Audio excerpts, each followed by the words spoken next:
As you can see, I've been with Bobby many years, and this has touched him very deeply. Those are great words.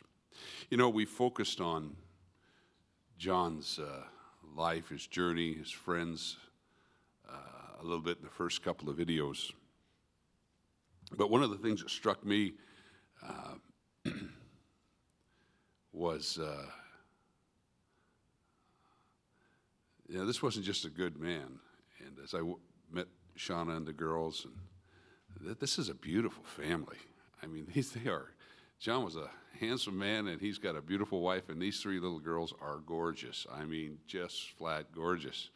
And family was central, no question about it. We're going to take a look now at a couple of videos that talk about another couple of aspects of John's life: his service to our country as a Marine, his service to our community as a firefighter. We'll watch those videos now.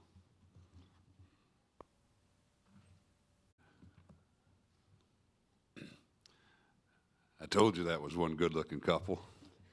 No wonder they got this gorgeous girl right there. Awesome.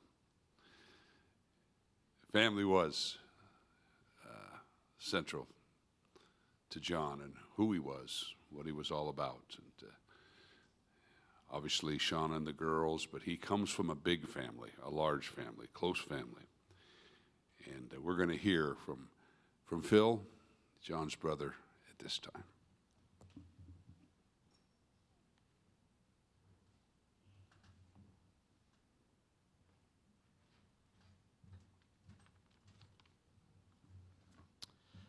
Thank God I took a public speaking class in college. Still, this is my first public speaking event, so John, thanks for being so popular and making it easy for me. Husband, father, Marine, firefighter. But let's not forget brother. Brother to thousands of firefighters, brother to countless Marines, and brother to 11 incredible siblings: Jess, Bob, Chuck, Paul, Mark, Scott, Doug, Kim, Lisa, Eric, and me. Thanks, guys, for letting me take this opportunity to talk about John. I first met John in June of 1971.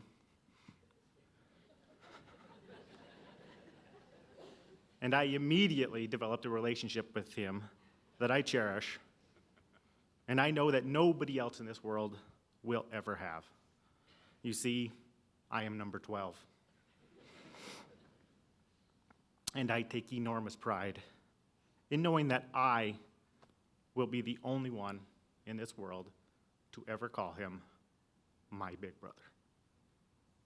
He is number 11. Maybe some of you watched the show Star Trek, and you might remember the character 6 of 9. Let me tell you about 11 of 12. I've spent my entire life looking up to John. He has always been there to guide me. And there are so many firsts that I have shared with John in my life. My first bike. Technically, it was our first bike. My first motorcycle wreck. My first beer. My first shot of tequila.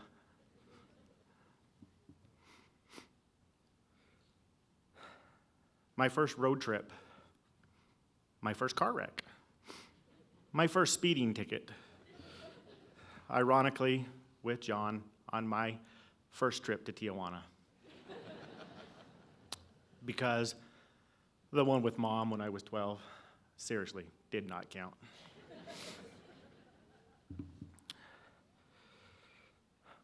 Johnny was always there not only to guide me, but to protect me in ways that only a big brother can. From the bully chasing me down the street after getting off the bus, I will never, ever forget seeing John run down the street to save his little brother. Thanks, Jimmy. It might have been you that started John down that road to public service. However, I'm certain that John provided that same public service to me from at least one big brother or two. Not that we never got in fights ourselves, we are brothers. But somewhere he and I came to a mutual understanding that simply there were no face shots. I remember that first motorcycle wreck of mine. I was 12, and John and I were coming home from wrestling practice. And as I lay on the asphalt, pinned under that motorcycle, John picked it up off me, grimacing from what turned out to be a broken shoulder. And he claims it was my helmet that broke his shoulder. So,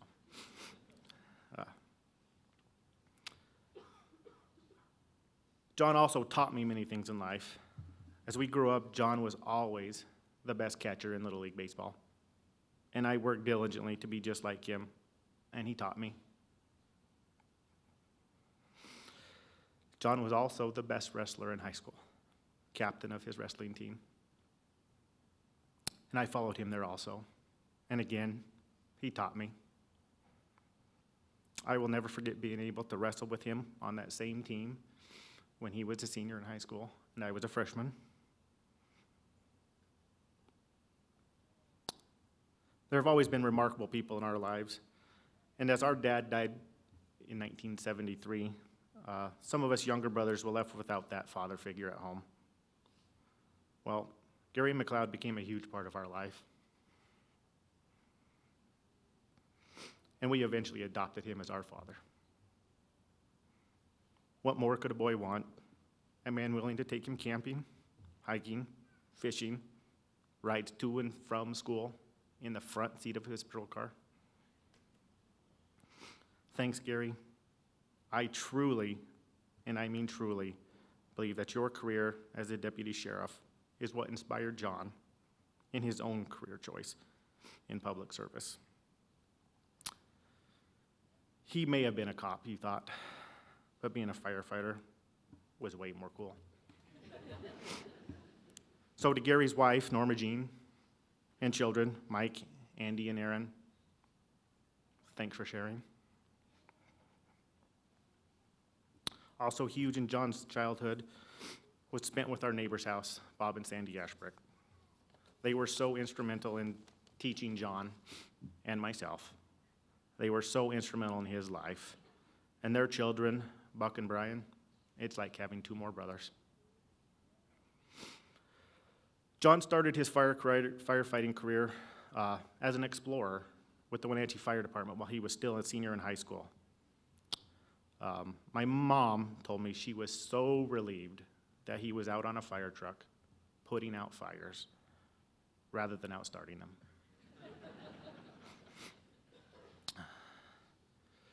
John joined the Marine Corps after high school, and I always admired him for that. I always thought he was tough as nails, and it really suited him. For all you Marines in the audience, when John and I grew up, we always, and I seriously mean always, played Army.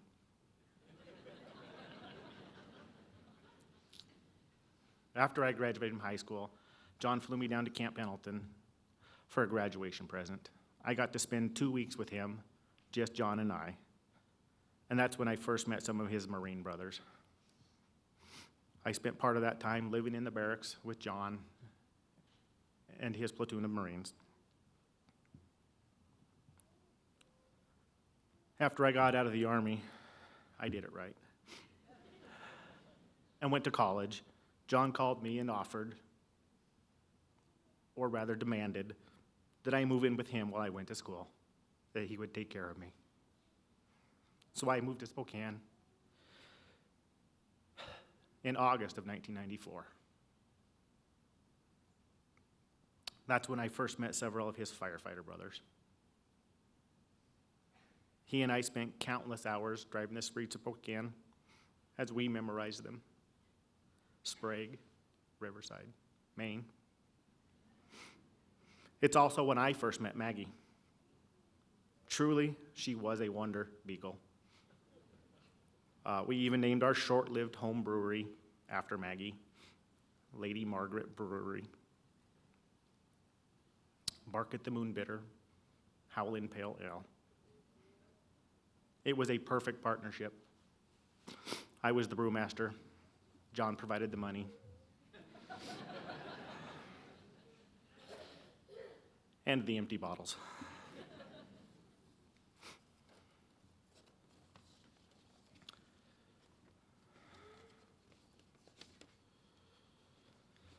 Some years ago, John and our brothers went on a motorcycle ride that became known to us as simply the Knighten Brothers Rides, though I know several nephews and nieces have gone on the ride as well, as one sister. Congratulations, Kim. Recently, Bob was telling me about John's last ride.